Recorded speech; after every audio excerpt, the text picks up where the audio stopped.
Welcome to everyone in online classes. My dear brothers and sisters, today we shall study the third poem of the syllabus.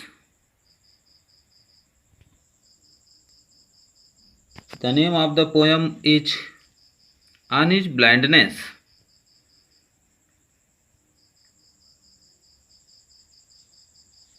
प्रिय भैया बहनों, आज के video में हम सभी समझेंगे व्हेन आई कंसीडर।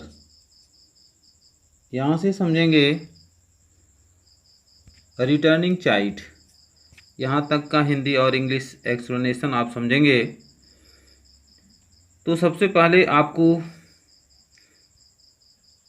इस पोयम के हिंदी सारांश को आपको बता दिया जाता है। This poem has been composed by John Milton.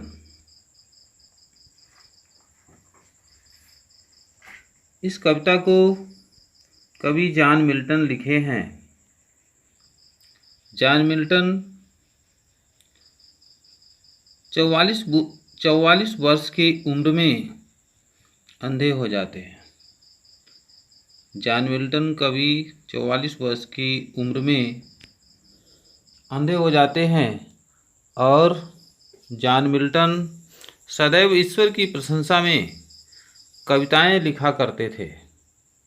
ईश्वर की प्रशंसा में कविताएं लिखा करते थे और 44 वर्ष की उम्र में उनकी आँखों की रोशनी चली जाती है और वे बिल्कुल दुखी और उदास हैं। वे ईश्वर की प्रशंसा में कविताएं लिखने के लिए उत्सुक हैं, लेकिन आँखों की रोशनी चले जाने के कारण वे कविताएं नहीं लिख सकते। तो कवि इस पाठ में यह वर्णन करते हैं, अपने दुखद संवेदना को वर्णन करते हैं। फिर वो अपने आप को ही सांत्वना देते हैं कि ईश्वर तो सर्वशक्तिमान है, उसके पास सब कुछ है, मनुष्य के कार्यों की आवश्यकता नहीं है। ऐसा कवि स्वयं को सांत्वना देते हैं और समझाने का प्रयास करते हैं। यही इस पाठ में सब कुछ दिया हुआ है। तो आइए इसका टेक्स्ट का अध्ययन करते हैं। When I consider how my light is spent, यहाँ से समझेंगे When I consider how my light is spent, कवि कहते हैं कि जब मैं विचार करता हूँ कि मेरे आँखों की रोशनी कैसे चली गई। माई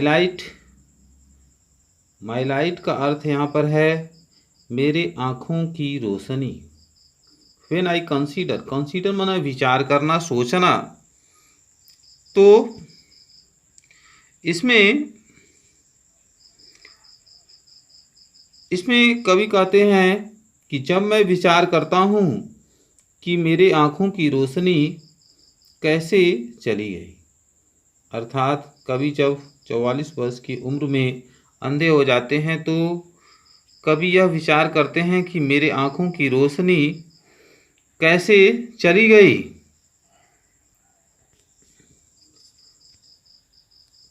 और half my days in this dark world and white. कवि कहते हैं कि मैं विचार करता हूँ कि मेरी आँखों की रोशनी कैसे चली गई। और हाफ माई डेज मतलब मेरे आधे उम्र में ही मेरे आँखों की रोशनी कैसे चली गई, यह सोच कर के कवि चिंतित हैं। In this dark world and white, इस अंधेरे संसार और विस्तृत संसार में, इस अंधेरे और विस्तृत संसार में मेरे आँखों की रोशनी कैसे चली गई। कवि कहते हैं कि मेरे आधे उम्र में ही इस अंधेरे और विस्तृत संसार में मेरे आँखों की रोशनी कैसे चली गई। And that one talent which is dead to hide. And that one talent, कवि कहते हैं कि मेरे अंदर जो कविता लिखने का जो गुण है, and that one talent which is dead to hide, कवि विवश हैं। वे कहते हैं कि मेरे अंदर तो कविता लिखने की प्रतिभा है, क्षमता है, किंतु मेरे आँखों की रोशनी चली गई और मेरे आँखों की रोशनी चले जाने के कारण, अंधा हो जाने के कारण मैं ईश्वर की प्रशंसा में कविताएं नहीं लिख सकता। तो वे कहते हैं कि and that one talent which is dead to hide,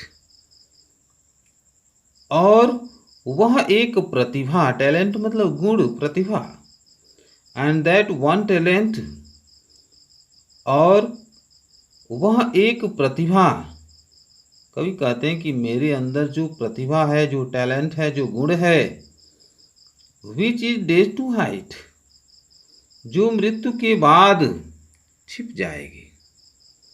कहते हैं कि मेरे अंदर जो प्रतिभा है, कविता लिखने का जो कला है, वह मेरे मृत्यु के बाद हाइड, छिप जाएगी, अदृश्य हो जाएगी। कवि यह बताने का प्रयास करते हैं कि मेरे अंदर जो प्रतिभा है, and that one talent which dead to hide, और मेरे अंदर जो गुण है, कविता लिखने का गुण है, वह मेरे मृत्यु के बाद छिप जाएगी, सदैव अदृश्य हो जाएगी। कवि जो विवश हैं, वे ईश्वर की प्रशंसा में कविताएं लिखने के लिए उत्सुक हैं, फिर भी उनके सामने यह समस्या है कि उनके अंदर जो गुण है, and that one talent which dead to hide, उनके अंदर जो गुण है वह क्या होगी, मृत्यु के बाद अदृश्य हो जाएगी, छिप जाएगी। लोस्ट विथ मी यूजलेस, वे कहते हैं कि लोस्ट विथ मी यूजलेस, यदि मैं कविता नहीं लिखता हूँ तो लोस्ट मतलब पड़े रहना, लोस्ट विथ मी यूजलेस, और वह काव्यगत गुण मेरे पास बेकार पड़ी रहेगी। कवि कहते हैं कि मेरे आँखों की रोशनी चली गई और ऐसी परिस्थिति में मैं कविताएं नहीं लिख सकता, और मेरे अंदर जो गुण है वह क्या होगी, धीरे धीरे मेरे मरने के बाद वह गुण समाप्त हो जाएगा, अदृश्य हो जाएगा। और लोस्ट विथ मी यूजलेस, कहते हैं लोस्ट विथ मी यूजलेस, और मेरे अंदर जो काव्यगत रचना का जो गुण है वह मेरे पास जीवन भर बेकार ही पड़ी रहेगी। यानी अंधे होने के कारण जो हमारे अंदर टैलेंट है, गुण है, वह बेकार ही जीवन पर्यंत पड़ी रहेगी। दो माई साउल मोर बेंट, कवि कहते हैं बेंट है BENT, कवि कहते हैं यद्यपि मेरी आत्मा कविता लिखने के लिए उत्सुक है, कवि कहते हैं कि मेरी आत्मा यद्यपि ईश्वर की प्रशंसा में कविता लिखने के लिए उत्सुक है, किंतु मेरे अंदर यह विवशता है कि मेरी आँखों की रोशनी चली गई और मैं ईश्वर की प्रशंसा में कविताएं नहीं लिख सकता हूँ। To serve therewith my maker and present my true account, to serve therewith my maker, कवि कहते हैं कि ईश्वर की सेवा में, माई मेकर मतलब मेरे ईश्वर, मेकर मतलब गॉड, ईश्वर। तो इसमें बताया गया है to serve therewith my maker, यानी ईश्वर की सेवा में, ईश्वर की सेवा में, ईश्वर की प्रशंसा में कविताएं लिखना, उनकी सेवा करना, यही कवि का एकमात्र कर्तव्य प्राप्त हुआ था। कवि यह सोचते हैं कि मुझे ईश्वर की प्रशंसा में कविताएं लिखने के लिए इस धरती पर भेजा गया था। To serve therewith my maker, कवि का यह मानना है कि इस धरती पर कोई भी मनुष्य इस धरती पर आया है तो इस धरती पर आने का उसका कुछ एक निश्चित उद्देश्य है। और वो कहते हैं कि मैं इस धरती पर आया अर्थात मुझे जीवन मिला तो मेरा एकमात्र उद्देश्य था कि मैं ईश्वर की प्रशंसा में कविताएं लिखूं, और आंखों की रोशनी चले जाने के कारण मैं ईश्वर की सेवा नहीं कर सकता, मैं ईश्वर की प्रशंसा में कविताएं नहीं लिख सकता। To serve therewith my maker, to serve therewith my maker, यानी ईश्वर की प्रशंसा में कविताएं लिखना। And present my true account lest he returning chide, to serve therewith my maker. कवि कहते हैं कि ईश्वर की प्रशंसा में सेवा करना यही मेरा कर्तव्य था, लेकिन मैं अपने कर्तव्य को पूरा नहीं कर सका। क्यों नहीं कर सका? क्योंकि मेरी आंखों की रोशनी चली गई और मैं अपने कर्तव्य को पूरा नहीं कर सका। कवि यह महसूस करने लगे कि जब मैं मर जाऊंगा और मरने के बाद जब मैं ईश्वर के दरबार में उपस्थित होऊंगा, एंड प्रेजेंट, कवि यह सोच करके बता रहे हैं कि मरने के बाद व्यक्ति ईश्वर के दरबार में उपस्थित होता है। तो कवि कहते हैं कि जब मैं मरने के बाद ईश्वर के दरबार में उपस्थित होऊंगा, प्रेजेंट मतलब उपस्थित होना, माई ट्रू अकाउंट, तो मेरे कार्यों की सच्ची लेखा जोखा देखी जाएगी। कवि कहते हैं कि मुझे इस धरती पर ईश्वर की प्रशंसा में कविताएं लिखने के लिए भेजा गया था, और मेरे आंखों की रोशनी चले जाने के कारण मैं अपने कार्य को ठीक ढंग से पूरा नहीं किया। और यदि मैं मर जाता हूँ तो मैं ईश्वर के दरबार में उपस्थित होऊंगा और उस समय मेरे जीवन भर के कार्यों की लेखा जोखा देखी जाएगी। यानी टू अकाउंट मतलब जीवन की सच्ची लेखा जोखा देखी जाएगी। कवि कहते हैं कि जब मैं मर जाऊंगा और मरने के बाद मैं प्रेजेंट होऊंगा, उपस्थित होऊंगा, कहाँ? ईश्वर के दरबार में, तो मेरी सच्ची लेखा जोखा देखी जाएगी। और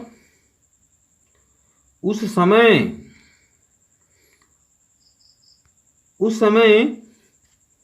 मेरे जीवन की सच्ची लेखा जोखा देखी जाएगी, और उस समय कहीं ऐसा न हो ही रिटर्निंग चाइल्ड, लिस्ट मतलब कहीं ऐसा न हो ही रिटर्निंग चाइल्ड, यानी ईश्वर मुझे डांटे फटकारे, चाइल्ड मतलब फटकारना, डांटना, रिटर्निंग मतलब लौटने के बाद, यानी कहीं ऐसा न हो कि जब मैं मरने के बाद ईश्वर के दरबार में जाऊं तो ईश्वर मुझे क्या करें? डांटे फटकारें और मुझे डांट सुनना पड़े। तो इस पाठ में इसका हिंदी एक्सप्लेनेशन बताया गया। अब यहाँ से यहाँ तक आपको बताया गया है ही रिटर्निंग चाइल्ड तक, बाकी शेष भाग अगले वीडियो में बताया जाएगा, लेकिन इससे पहले इसका इंग्लिश एक्सप्लेनेशन भी आप समझ लेंगे। तो यहाँ से आपको समझना है when I consider how my light is spent. तो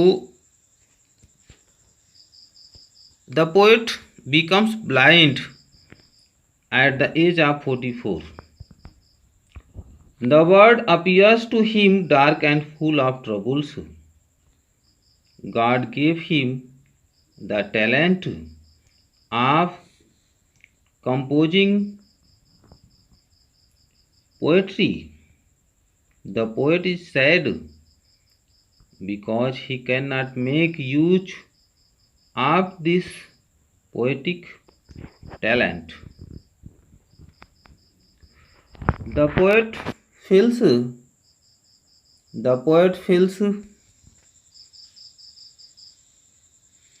that if the talent is kept hidden,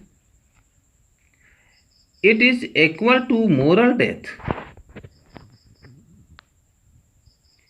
It means that the poet in him will die.